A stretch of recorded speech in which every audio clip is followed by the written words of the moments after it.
Ni Zoe ang kanyang plano. Nung makita nga niya sa may daanan nga ito nga si Lynette ay patawid na sana dahil nag-abang ng taxi.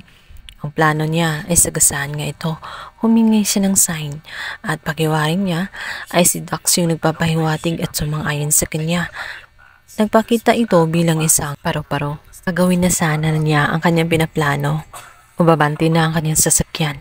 Ngunit maya-maya pa lang ay bigla nga siyang hihinto dahil mayroong taong papara sa kanya at hihingi ng tulong upang makasakay sa kanyang sasakyan.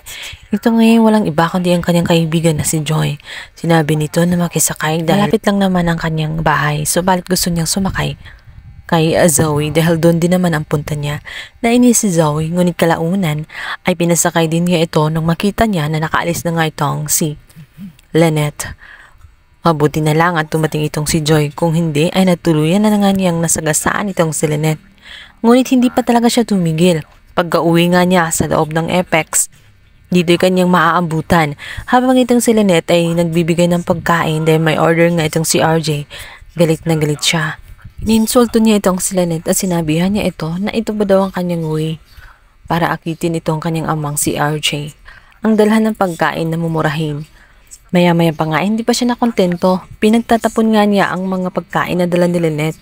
Gumanti naman itong si Lynette at tinapon din niya ang pagkain ni Zoe. Nainis si Zoe hanggang sa dumating na nga sila sa pagkakasabunutan. Nagkasakitan na sila.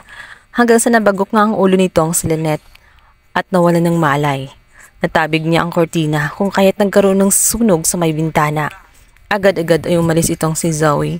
Ito na ang pagkakataon na makaganti na siya sa ginawa ni Lynette at ni Annalyn sa kanyang mami na si Moira. Samantala, magulantang naman itong si Giselle dahil biglang papasok nga itong si Dr. Ray upang sabihin sa kanya na bumaba na ng Apex sapagkat tumunog na nga ang alarma kung saan merong sunog sa bahagi ng ospital. Agad-agad ay naglikas na nga mga ito. At dito nga ay makikita ni Annalyn na wala ang kanyang ina. At may nakapagsabi na nandoon ito sa conference room. Agad naman pumasok at pumunta nga itong si Doc RJ dahil alam niya na doon ang gagaling ang sunog. Nanganganib ang kanyang buhay. Sinubukan siya pinigilan nitong si Impactang si Zoe as if wala siyang alam. Sinabi nito na hayaan na lamang dahil meron na mga bombero at yun na lang ang sumaklolo doon kay Lynette. Baka kung ano ang mangyari sa kanya.